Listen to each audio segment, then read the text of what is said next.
Good morning, everyone, and welcome to the Executive Exchange. Today's conversation is again, like always, with me, your host, George Gutierrez from the BMAP Group. With us, we have a very interesting person, someone that I've known for quite a while, and who has a very successful organization or company that is thriving in Winchester. Leslie Hicks has a lot to share with folks that, for the most part, he chooses to ignore and not even share it. And that's why I kind of brought him out here today, because he doesn't know what I'm going to ask him. That's not true. So his company is Cardinal Technologies, I think, Solutions. Yeah. It's an IT company. It's pretty interesting. What's happened in our world, especially in the business world, in the past 25 to 30 years. I remember when I was much younger and I was in the military, we never called it IT. We called it communications, and we had all kinds of different ways of look at comms, if you would. Comms. From both, the voice message, from the social media, etc. We just never called it information technology, even though technology was present. We just didn't see it that way. And then when I finally got out of the military, I went into business for myself. I discovered this IT thing, this IT. And today we're going to talk about it, but we're going to have Leslie talk to us about it. One thing also that I want everybody to know about Leslie: he's a Marine and served with honor. And, I just want to say thank you for your service and Semper Fi. So welcome to the show, Leslie, and tell us a little bit about yourself. Thank you, George. I'm the owner of Cardinal Technology Solutions, and we're a local business here in Winchester, Virginia. And we provide basic solutions and complex solutions to businesses in the area and the surrounding valley area. Like you said, things have gotten a little bit more complicated in the last 20 years. You have the internet, which was just in its infancy, 15, 20 years ago. Now it's grown to be something that we're dependent on, and we're also become dependent on computers. Your business, my business, most businesses in town and all over the country rely on their workstations and their servers and the internet, whether we like it or not.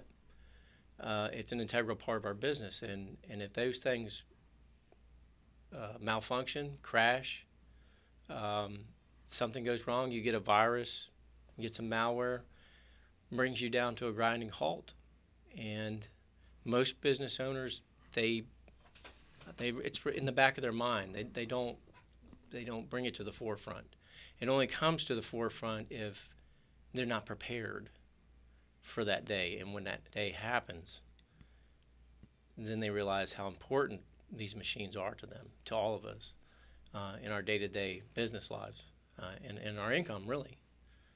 So it's how we make money. We use the internet every day. We use social media. We use email. We're texting like it's out of control. There's all different modes of communication. So I take you back, back to the days of, where we didn't call it IT.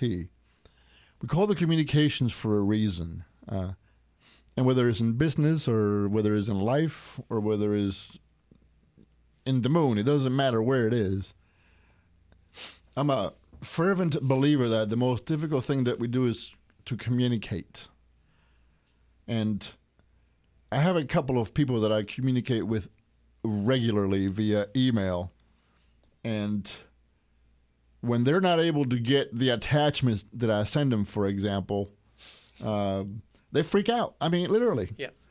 And heck, I freak out because I don't know, what's the problem? Why are we not communicating? And to me, that was a very important lesson that I learned from you personally within the IT realm. Can you just share with the audience what the problem was and how you got it fixed? Sure. So, like you said, back in the day, we used to rely on the U.S. Postal Service. Good old mail and paper, and you put it in an envelope and you put it in the mailbox, and it goes to whoever you send it to. Well, nowadays we do forms, PDFs, Word documents, Excel, and we attach them to email. We send them out to their destination, and we expect them to get there. In some cases, like in your case, you were on a different mail system than the organization you were trying to reach. So you're on Office 365. And I believe in your case, the person you were trying to send an attachment to was on a POP3, just a basic internet email system, kind of like Gmail. Right. And so when you send an attachment through Office, it went through the Exchange server. And then when it reached the destination at this Gmail server, it didn't know how to handle the way that attachment was configured by the Microsoft Exchange server. So it kind of stripped out that message and left a little remnant of it, which ended up on the end being called winmail.dat, something that was other than what you attached. And this is something that happens quite often. I've seen it 3 or 4 times. And it's an easy thing to fix. From our point of view, it's an easy thing to fix. From your point of view, I'm sure it was, what's happening? Why is this happening to me? Well, yeah, it was frustrating because there was important information attached to that included scheduling and included pricing. From my business perspective, that I needed the recipient on the other side not only to receive but to be able to open, understand, and reply to it. Right.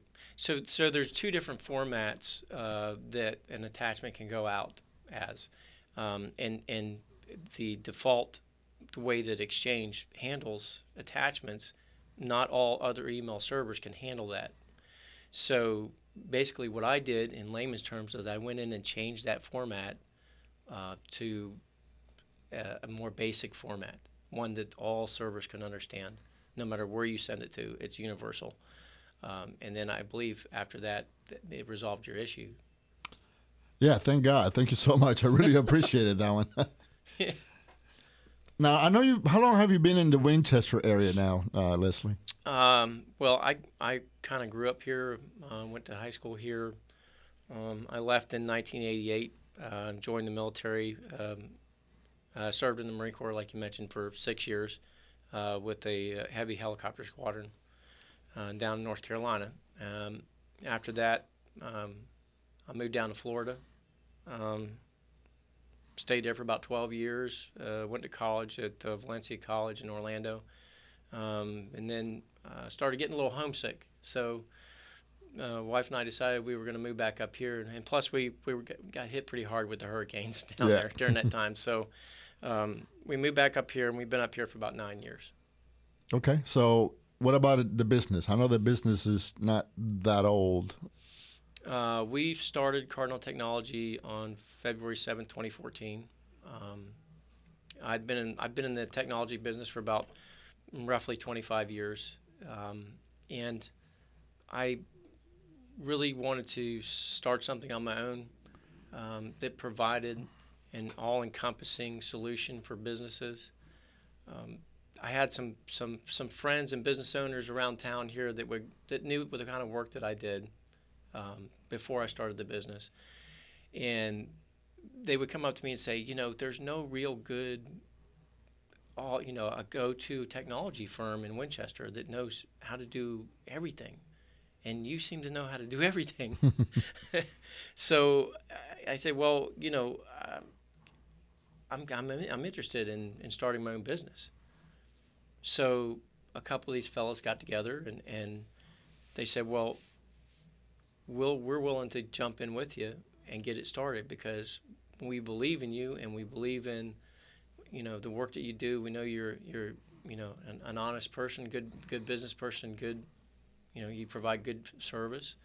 So let's see where this goes. And that was the beginning of Cardinal, and we're going on our 3rd year now, and Things are going really well. We've been really blessed. We've got a lot of clients on board. Um, and most of it's really been word of mouth. I haven't done a whole lot of advertising. Most of our clients come to us from other clients that have just been really, really happy with the service they've gotten. So that's very interesting in more ways than one. The one-stop shop for IT in itself, I think, would really be very appealing to just about anybody. And when you say a one-stop shop, is you can serve as a one-person organization, or you can serve as a 300 employee type of organization. You can take care of just about any client. Correct. Yeah. So, and one of the things that I've noticed in the past 3 years is you have grown, and I know that because you've had to hire additional staff, and probably in the process of even looking at more staff. Mm-hmm. So, just take a few minutes and share with the audience, as an entrepreneur and a business leaders, what is one of the things you've learned over the past couple of years that continue to resonate with you as part of your success? Well, one of the reasons that I started this company is whenever I talk to somebody about IT support and I did things for them, and this goes back to the 10 years, 15 years back, people would always say, I understand what you're talking about, and I've never had that kind of discussion with an IT professional before. Like, they always talk over my head, and so they really, when I engage people and I start talking about solutions for them in software and servers and all these things that come together to make your business successful, I talk to them in a way that they can understand it. I don't like the fact that there's a lot of IT companies that people have dealt with in the past, and they've come to me and said, they make me feel stupid, or they make me feel dumb. And these people are very, very smart people. They're 4, 5, 6-year degrees, people with master's degrees, and just talking to the wrong person and not knowing the people skills and how to address somebody and look them in the eye and talk to them like a real, like a person and not a techie. That means a lot to people. And I think that's contributed a great amount to our success. That's interesting that you put it that way, because that's the way we started this conversation. We went from comms to IT, mm-hmm. and IT continues to be confusing to most of us. And then when we don't communicate effectively, then we're going to fail in our businesses. Correct, and communication is a giant part of your success as an IT firm, and our creed really is communication. We follow up, and we make sure that the job gets done. But the biggest thing is communication. I walk in and I talk to the business owners. I walk around and talk to the workers at their stations. I ask them, how are things going? What is it that, do you have a particular issue that you want us to look at?